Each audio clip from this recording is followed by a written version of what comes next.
नमस्कार दोस्तों। Colonel Sophia Qureshi को आतंकियों की बहन बताने वाले मंत्री के खिलाफ एफआईआर दर्ज होने के 7 दिन बाद भी बीजेपी सरकार आंख कान बंद किए बैठी है। लेकिन हरियाणा में एक प्रतिष्ठित प्राइवेट यूनिवर्सिटी के प्रोफेसर को फेसबुक पर महज एक पोस्ट लिखने की वजह से गिरफ्तार कर लिया गया है। वो भी एक ऐसी पोस्ट जिसे पढ़कर आप भी सोचने को मजबूर हो जाएंगे कि क्या इस प्रोफेसर ने इतना बड़ा गुनाह किया था कि उन्हें गिरफ्तार कर लिया जाए। एक तरफ हाईकोर्ट से लेकर सुप्रीम कोर्ट तक से मिली फटकार के बाद भी बीजेपी मंत्री के खिलाफ कोई एक्शन होता नहीं दिख रहा। दूसरी तरफ अशोका यूनिवर्सिटी जैसे नामी संस्थान के एक प्रोफेसर को सिर्फ इसलिए गिरफ्तार कर लिया जाता है क्योंकि उन्होंने कुछ ऐसी बातें लिख दी जो बीजेपी नेताओं को चुभ गई या उनके एजेंडे के खिलाफ चली गई, या बीजेपी नेताओं ने तय किया कि प्रोफेसर का नाम अली खान महमूदाबाद है तो उनके लिखे की सजा उन्हें दिलाई जाए। दिल्ली के ग्रेटर कैलाश इलाके से आज गिरफ्तार इस प्रोफेसर का नाम, जैसा कि मैंने कहा, प्रोफेसर अली खान महमूदाबाद है। प्रोफेसर महमूदाबाद ने फेसबुक पर क्या लिखा और क्यों बवाल हुआ और क्यों उनकी गिरफ्तारी हुई, इसको सिलसिलेवार ढंग से समझिए और तय कीजिए कि देश में क्या हो रहा है। उससे पहले आपको यह भी बता दें कि सोशल मीडिया पर सैकड़ों लोग एक फेसबुक पोस्ट की वजह से प्रोफेसर की गिरफ्तारी का विरोध कर रहे हैं। अशोका यूनिवर्सिटी के छात्र प्रोफेसर की गिरफ्तारी के खिलाफ लामबंद हो रहे हैं, नाराजगी जता रहे हैं। देश भर में शिक्षा जगत से जुड़े सैकड़ों लोग, पत्रकार, बुद्धिजीवी, रिटायर्ड अधिकारी और नागरिक अधिकारों में यकीन करने वाले लोगों का मानना है कि प्रोफेसर महमूदाबाद की पोस्ट का गलत मतलब निकालकर उन्हें गिरफ्तार किया गया है। जानबूझकर उनके लिखे को गलत अर्थों में पेश करके उनके खिलाफ मुकदमा दर्ज कराया गया है। अब जरा जान लीजिए कि अशोका यूनिवर्सिटी में पॉलिटिकल साइंस डिपार्टमेंट के head of department professor Mahmudabad ने 8 मई को अपने फेसबुक पेज पर क्या लिखा और कैसे उनकी गिरफ्तारी की पटकथा लिखी गई, कैसे महिला आयोग बीच में कूदा और कैसे बीजेपी नेता की तरफ से आनन फानन में एफआईआर लिखी गई और कैसे उनकी गिरफ्तारी हो गई। तो जरा इसकी क्रोनोलॉजी समझिए, फिर विस्तार से। मेरे पास एफआईआर की भी कॉपी है, फेसबुक पोस्ट पर क्या लिखा प्रोफेसर अली खान महमूदाबाद ने वो भी है। प्रोफेसर महमूदाबाद को जब नोटिस मिला महिला आयोग से तो उस नोटिस का उन्होंने क्या जवाब दिया, फेसबुक पर क्या लिखा वो भी है, और उसके बाद छात्रों ने क्या कहा, क्या एतराज जता रहे हैं, वो भी मेरे पास सारी कॉपी है। तो जरा सिलसिलेवार ढंग से क्रोनोलॉजी। उससे पहले बता दें, 7 मई को सुबह सुबह जब आधी रात को ऑपरेशन सिंदूर हुआ था, सुबह सुबह भारत सरकार की तरफ से, विदेश मंत्रालय की तरफ से और 2 फौजी अधिकारियों की मौजूदगी में प्रेस कॉन्फ्रेंस के जरिए देश को ऑपरेशन सिंदूर की कामयाबी की जानकारी दी गई थी, जो आप जानते हैं। उसमें उस समय फॉरेन सेक्रेटरी और उनके साथ व्योमिका सिंह, विंग कमांडर वायुसेना की, और कर्नल सोफिया कुरैशी उनके साथ बैठी थी। उन्होंने बताया कि ऑपरेशन सिंदूर को कैसे अंजाम दिया गया आधी रात को। 7 मई की यह बात है। 8 मई को अली खान महमूदाबाद साहब ने, जो प्रोफेसर हैं, उन्होंने फेसबुक पर एक पोस्ट लिखी। 12 मई को हरियाणा महिला आयोग की तरफ से उन्हें सम्मन गया और उन्हें पेश होने को कहा गया।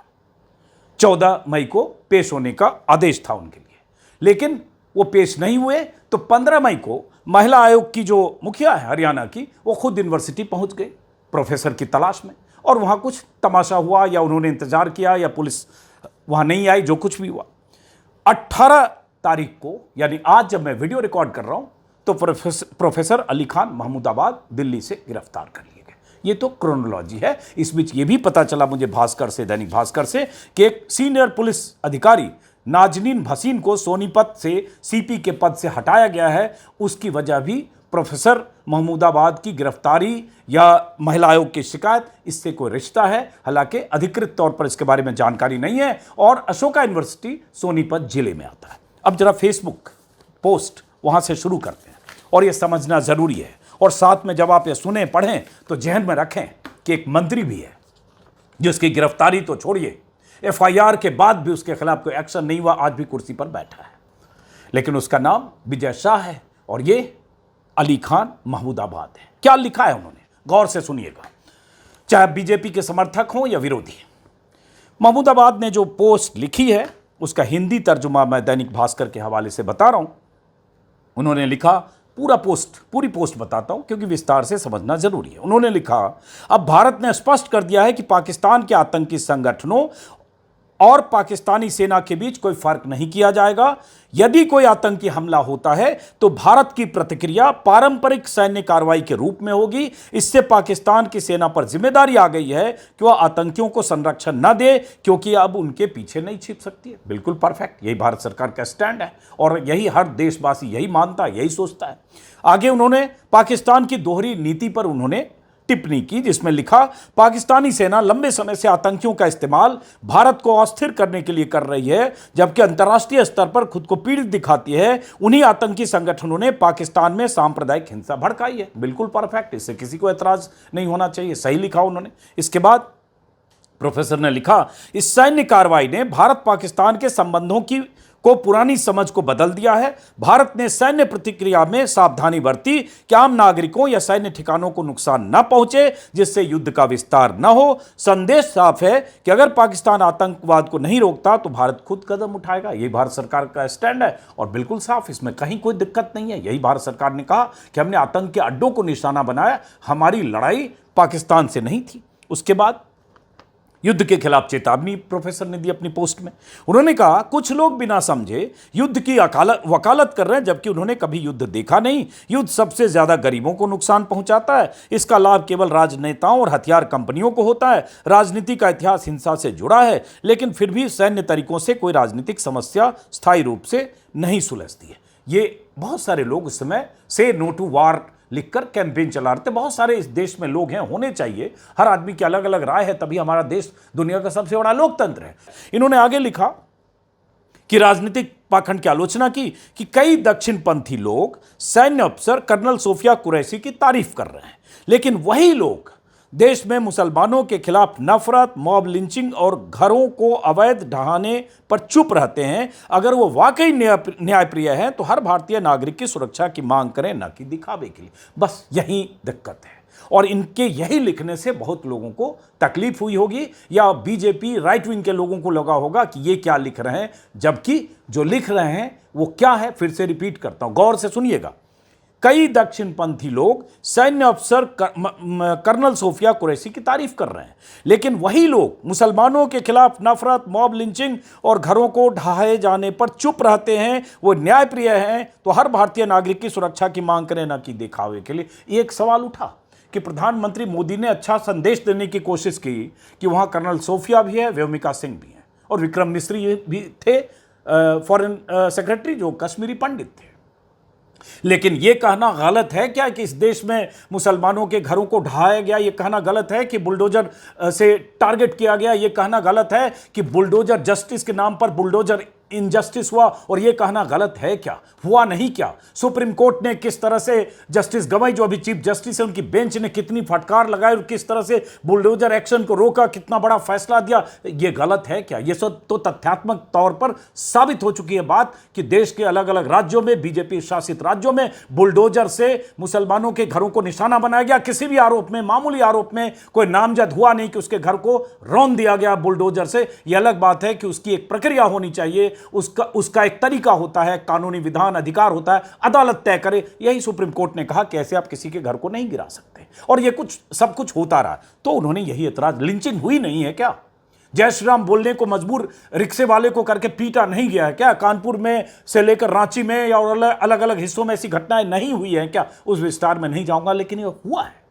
तो एक शख्स अगर ये एतराज जताते हुए लिखता है कि जैसे आप कर्नल सोफिया कुरैशी पर खुश हो रहे हैं, हालांकि कर्नल सोफिया कुरैशी मुस्लिम हैं, उसका नतीजा क्या हुआ कि किस तरह से उन्हें टारगेट किया गया उस मंत्री की तरफ से, उस पर बहुत बार हम लोग लगातार बात करें, लेकिन कर्नल सोफिया कुरैशी पर अब खुश हो रहे हैं।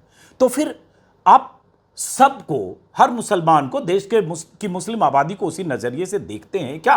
सत्ता प्रतिष्ठान वैसे ही देखता है क्या? वो 80-20 के नारे कौन लगाता है यूपी में?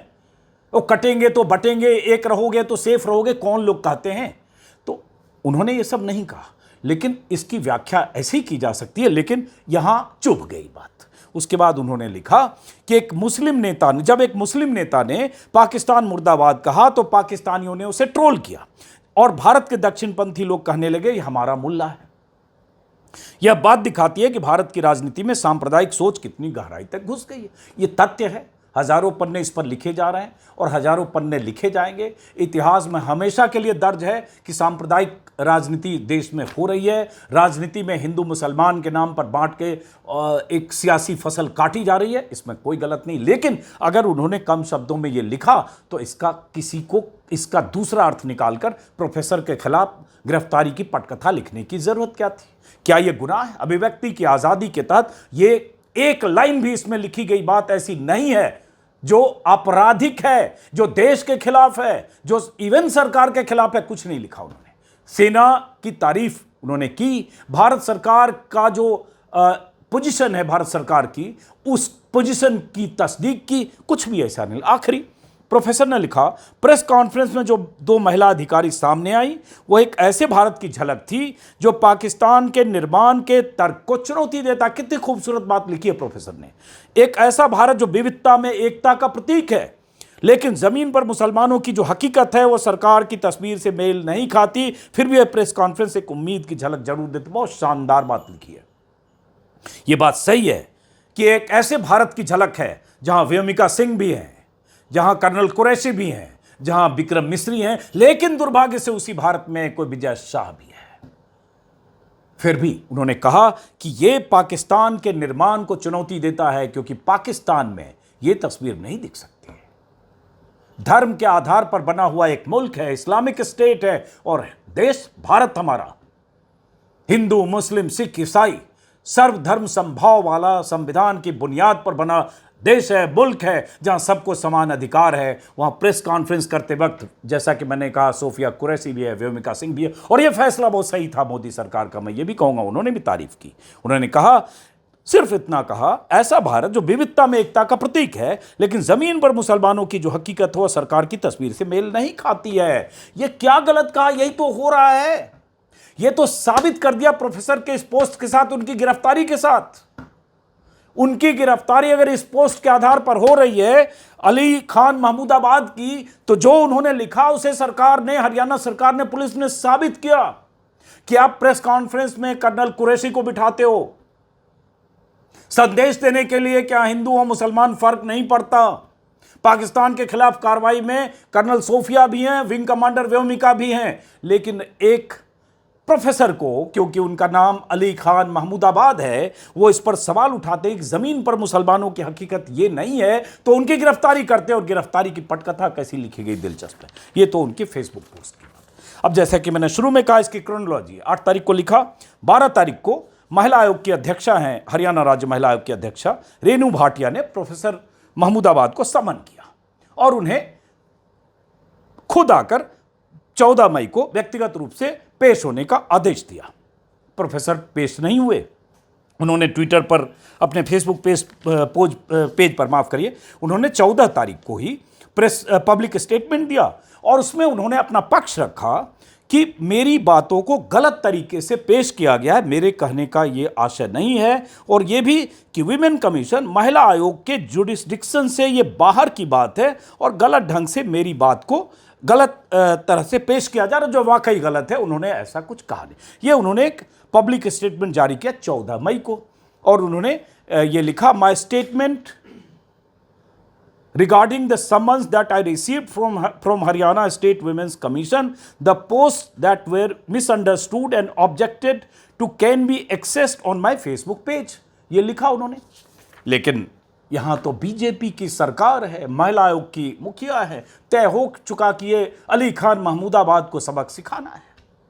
जिस महिला आयोग ने उस मंत्री की गिरफ्तारी सुनिश्चित नहीं की, जिस मंत्री ने कर्नल कुरैशी, सोफिया कुरैशी का अपमान किया, उन्हें आतंकियों की बहन बताया, जिस महिला आयोग ने सिर्फ औपचारिकताएं निभाई हैं बीते कई सालों में, केंद्रीय महिला आयोग, जिस केंद्रीय महिला आयोग ने अपमान जिन लोगों ने किया, विंग कमांडर नरवाल की पत्नी हिमांशी नरवाल का जिन लोगों ने अपना अपमान किया, उनके खिलाफ कोई एक्शन नहीं लिया। लेकिन यहां पटकथा, जैसा कि मैंने कहा, और अशोका यूनिवर्सिटी के प्रोफेसर हैं, तो जब नहीं 14 तारीख को हाजिर हुए तो 15 मई को अशोका यूनिवर्सिटी में पूछताछ के लिए महिला आयोग की अध्यक्ष रेनू भाटिया खुद पहुंच गई।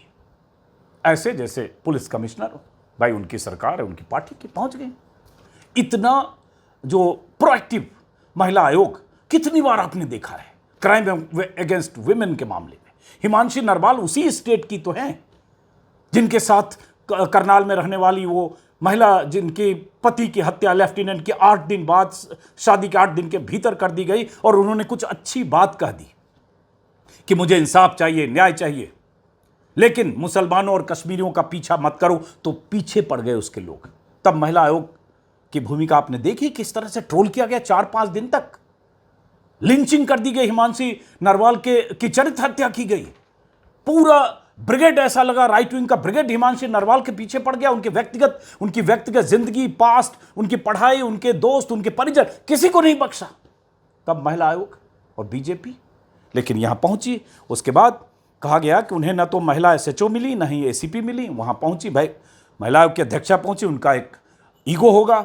उसके बाद सुरक्षा प्रोटोकॉल के उल्लंघन पर उन्होंने नाराजगी जताई। फिर सोनीपत जिले की महिला कमिश्नर नाजनीन भसीन का ट्रांसफर कर दिया गया। ये खबर आ गई, इतना बड़ा मुद्दा बन गया भाई, ट्रांसफर कर दिया गया। पता चला कि भसीन की जगह एडीजीपी ममता सिंह को सोनीपत पुलिस कमिश्नरेट का अतिरिक्त राज्य प्रभार दिया, माफ करें, कार्य प्रभार दिया। अब देखिए ये बात यहां तक हुई। अब उसके बाद क्या कहानी बनती है कि गिरफ्तारी की पटकथा कैसे होती है। उसके बाद एक एफआईआर दर्ज की गई। एफआईआर भी मेरे पास है, एक पन्ने की एफआईआर है। एफआईआर दर्ज कराई है योगेश जेठारी नाम के शख्स ने, जिनके बारे में मुझे मीडिया रिपोर्ट से पता चल रहा है भारतीय युवा मोर्चा के वो जनरल सेक्रेटरी हैं और सरपंच भी हैं शायद। उन्होंने एफआईआर जो दर्ज कराई, उस एफआईआर में उन्होंने लिखा है, ये एफआईआर है मेरे पास, इसमें उन्होंने लिखा कि मैं अक्सर अशोका यूनिवर्सिटी में आता जाता रहता हूं। मैं ऑपरेटिव पार्ट आपको बता रहा हूं वरना लंबा पढ़ना पड़ेगा। आता जाता रहता हूं। पहलगाम हमले के बाद सेना की पहली कार्रवाई की प्रेस ब्रीफिंग महिला अफसर कर्नल सोफिया कुरैशी ने की। इस दौरान प्रोफेसर अली खान ने कहा कि सरकार सिर्फ दिखावे के लिए कर्नल सोफिया को आगे ला रही है, जबकि आमतौर पर मुस्लिमों और उनके धर्म के खिलाफ काम करती है। इस भाषा में उन्होंने कुछ नहीं लिखा है, लेकिन एफआईआर में साहब ने ये लिखा। उसके बाद ये भी लिखा एफआईआर में योगेश जेठारी के हवाले से, प्रोफेसर ने यह भी कहा कि दोनों देशों की फौजों में कुछ पागल अफसरों की वजह से बॉर्डर पर तनाव रहता है और बेगुनाह लोगों को जबरन बिना मतलब मौत के मुंह में धकेला जाता है, जबकि पूरा देश आतंकियों के खिलाफ सेना के साथ खड़ा था। उस वक्त प्रोफेसर अली खान लोगों को देश के खिलाफ भड़काते रहे। उन्होंने धर्म के नाम पर लोगों की भावनाएं भड़काकर विदेशी ताकतों को फायदा पहुंचाने का प्रयास किया, और यह बात उन्होंने मेरे सामने कही थी। उस वक्त 4-5 लोग और मौजूद थे।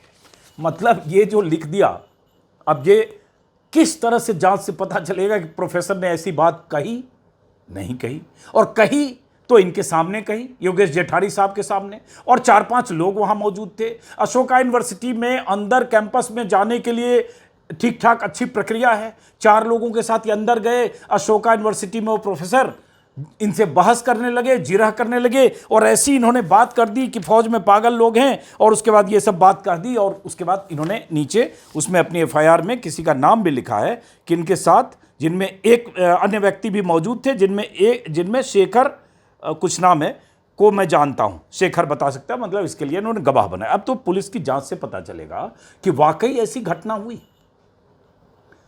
कैसे पता चले, कैसे समझें कि सब कुछ क्रोनोलॉजी इस बात की तरफ इशारा करता है कि इसमें कुछ झोल है। गवाह तो कहीं भी मिल जाते हैं। वो जो वीडियो है उस मंत्री का, वो वीडियो मिलने के बाद भी उस मंत्री का कोई एक्शन नहीं हो रहा, लेकिन यहां उसके बाद पुलिस का एक्शन शुरू हुआ। क्योंकि जब कमिश्नर का ही ट्रांसफर हो जा रहा है, सोनीपत की कमिश्नर का, हालांकि मीडिया रिपोर्ट्स में दोनों तरफ की बात है कि कोई दोनों का रिश्ता या ट्रांसफर की वजह ये है या नहीं है, कहा नहीं जा सकता, लेकिन टाइमिंग बहुत अहम होता है ऐसे मामलों में। उसके बाद पुलिस का एक्शन, फिर पुलिस की गिरफ्तारी। अब जरा आपको अली खान महमूदाबाद के बारे में संक्षिप्त परिचय दे दें कि ये यूपी में महमूदाबाद स्टेट है जिससे इनका रिश्ता है, जो रियासतें ख़त्म हो गई आज़ादी के बाद। इनके दादा मोहम्मद आमिर अहमद ख़ान थे, जो महमूदाबाद के प्रिंसली स्टेट के जो भी थे नवाब। इनके पिता आमिर मोहम्मद ख़ान हैं और किंग्स कॉलेज लंदन से इनकी पढ़ाई हुई। कैम्ब्रिज से इन्होंने एमफिल और पीएचडी किया। राइटर हैं, कमेंटेटर हैं, पोएट हैं और बहुत अच्छे इंटेलेक्चुअल के तौर पर इनकी पहचान है। अशोका यूनिवर्सिटी के छात्रों का कहना है कि बहुत शानदार प्रोफेसर हैं और पॉलिटिकल साइंस के स्टूडेंट इनकी पढ़ाई या इनके क्लास को लेकर बहुत एक्साइटेड रहते हैं। स्टूडेंट्स की तरफ से जो अशोका यूनिवर्सिटी स्टूडेंट गवर्नमेंट है, वहाँ छात्रों का जो सिलेक्शन होता होगा, कोई वहाँ एक सिस्टम होता होगा, उसको स्टूडेंट गवर्नमेंट बोलते हैं, उनकी तरफ से एक बयान जारी किया, वो भी आपको बता दूं। और फिर कि देश के सैकड़ों लोग, शायद उसमें 200-400 लोग हैं जिन्होंने दस्तखत अब तक किए हैं, ज़्यादा भी हो सकते हैं, जिन्होंने अली खान महमूदाबाद की गिरफ्तारी का विरोध किया। जैसा कि शुरू में आपको बताया था, उसमें बहुत सारे इंटेलेक्चुअल, आईएएस अधिकारी, रिटायर्ड आईपीएस अधिकारी और बहुत सारे लोग हैं। छात्रों ने कहा है कि प्रोफेसर खान एक अत्यंत योग्य और सक्षम विद्वान हैं, जिन्होंने वर्षों से अशोका यूनिवर्सिटी और अन्य संस्थानों के छात्रों को प्रेरित किया है। प्रोफेसर अली खान महमूदाबाद के समर्थन में लिखे गए हालिया पत्र से उद्धरण लेते हुए, जो कोई प्रोफेसर खान को जानता है वो ये जानता है कि वो कई वर्षों से राष्ट्रीय, क्षेत्रीय और अंतर्राष्ट्रीय महत्व के मुद्दों पर विचार कर रहे हैं और लेखन कर रहे हैं। उनकी भाषाओं पर पकड़ और भारत के सामाजिक, राजनीतिक और धार्मिक परिदृश्य की गहरी समझ उनके लेखों में स्पष्ट रूप से झलकती है। जमीनी स्तर पर उनका सामाजिक और सार्वजनिक कार्य हमेशा लोगों को एक साथ लाने के लिए समर्पित रहा है और उन्होंने हमेशा संवाद के माध्यम को सुलझाने की वकालत की है। और उसी में छात्रों की तरफ से कहा गया है, प्रोफेसर महमूदाबाद की पोस्ट मानवीय और संवैधानिक नैतिकता पर आधारित वैध राजनीतिक हथियार है, विचार है, माफ करिए, राजनीतिक विचार है। उन्होंने कोई ऐसी बात ही नहीं की जो मैंने आपको कहा। प्रोफेसर महमूदाबाद की 18 मई को भारतीय न्याय संहिता के प्रावधानों के तहत गिरफ्तारी अत्यंत चिंताजनक घटनाक्रम है। यह मामला हरियाणा में बीजेपी युवा मोर्चा के महासचिव योगेश जठेरी की शिकायत के आधार पर सोनीपत जिले के राय पुलिस थाने में शनिवार को दर्ज किया गया। गिरफ्तारी की अचानकता के कारण प्रोफेसर आवश्यक दवाइयां समय पर नहीं ले सके और छात्र समुदाय उनके स्वास्थ्य और कुशलता को लेकर चिंतित है। हम प्रोफेसर अली खान महमूदाबाद की अविलंब और बिना शर्त रिहाई की मांग करते हैं। साथ ही हम अशोका यूनिवर्सिटी से अपील करते हैं कि वह इस गिरफ्तारी की सार्वजनिक रूप से निंदा करे और इसे एक उदार और संवैधानिक मूल्यों का गंभीर उल्लंघन माने, जिसका यह संस्थान दावा करता है और उसकी रक्षा करता है। ऐसे अन्याय के सामने चुप्पी एक प्रकार की मिली भगत मानी जाएगी। और उसके बाद इसी में छात्रों ने उनके महमूदाबाद के बारे में, उनकी पढ़ाई के बारे में ये लिखा है, एक बयान है सोशल मीडिया के जरिए, ये मुझे अभी बयान मिला। इसके अलावा बहुत सारे इंटेलेक्चुअल्स, जिसमें प्रोफेसर हैं, जिसमें जैसे कुछ नाम है मेरे पास, रोमिला थापर, बहुत सारे हिस्टोरियन, रोमिला थापर, जोया हसन, निवेदिता मेनन, मिर्जा बेग, मालविका महेश्वरी, तनिका सरकार, आशुतोष वार्ष्णे, रामचंद गुहा, अमित चौधरी, मृदुला मुखर्जी, बहुत सारे लोग, बहुत सारे फॉर्मर ऑफिसर भी, जिसमें Amarjit Singh Dulat retired IPS, Vinod Kumar retired IPS, Ravi Veera Gupta retired IPS, Deepak Sanan retired IAS, politician Mahua Moitra, Jawhar Sircar, Anu Tandon, Saif Ali Naqvi, civil society के बहुत सारे लोग, इन तमाम लोगों ने दस्तखत करके प्रोफेसर महमूदाबाद की गिरफ्तारी का विरोध किया है और कहा यह गलत तरीका है। और ये उनकी गिरफ्तारी के पहले जिस तरह से पूरी भूमिका बनी है और जिस तरह से उनकी बातों को गलत अर्थों में पेश किया गया, इस पर सबको ऐतराज है। और जैसा कि मैंने इस वीडियो में विस्तार से आपको बताया, ठंडे दिमाग से सोचिएगा कि उन्होंने जो कहा उसमें क्या ऐसा गलत है जिसके आधार पर उनकी गिरफ्तारी हो जाए। और जो उसने कहा, बीजेपी के मंत्री विजय शाह ने, जिस बात को 7 दिन हो गए, हाईकोर्ट से फटकार, हंटर, सुप्रीम कोर्ट से लताड़, सब कुछ हो चुका है, सब कुछ हो चुका है सार्वजनिक तौर पर, लेकिन उसके बाद भी उस मंत्री का कुछ बिगड़ा नहीं है। महिला आयोग को भी चिंता नहीं है, सरकार को भी चिंता नहीं है, मोदी जी को भी चिंता नहीं है। सब लोग उसके मामले को दबा कर बैठे हैं। अब सुनवाई अगली उनकी हाईकोर्ट और सुप्रीम कोर्ट में अभी भी जारी है, एफआईआर दर्ज है, पुलिस जांच में भी उन्हें बचाने की कोशिश कर रही है। यह भी मामला हाईकोर्ट में एक्सपोज हो चुका है। लेकिन वो विजय शाह है, बीजेपी का नेता है, 8 बार का चुना हुआ विधायक है, उसका एक वोट बैंक है और बीजेपी का है। और ये अली खान महमूदाबाद हैं, मुस्लिम हैं, और इन्होंने जो कहा वो बीजेपी को उससे बदहजमी हो गई, जबकि इन्होंने कुछ ऐसी बात नहीं कही है। आप इस वीडियो के उस हिस्से को जिसमें मैंने उनका लिखा हुआ पढ़ा है, फिर से सुनिएगा, लगेगा कि उनकी किस बात से किसी को एतराज हो सकता है। एक संजीदा आदमी, संवेदनशील आदमी, भारत का नागरिक, संविधान में यकीन रखने वाला उसी तरह से बोलेगा, लिखेगा। और ये सब तो हम लोग बोल ही रहे हैं, फिर तो हम सबकी गिरफ्तारी होनी चाहिए एक दिन। भारत आक्रोश और आवेश के साथ प्रतिकार और विरोध करते हुए इस वीडियो को यहीं खत्म करता हूं। फिर मुलाकात होगी। नमस्कार।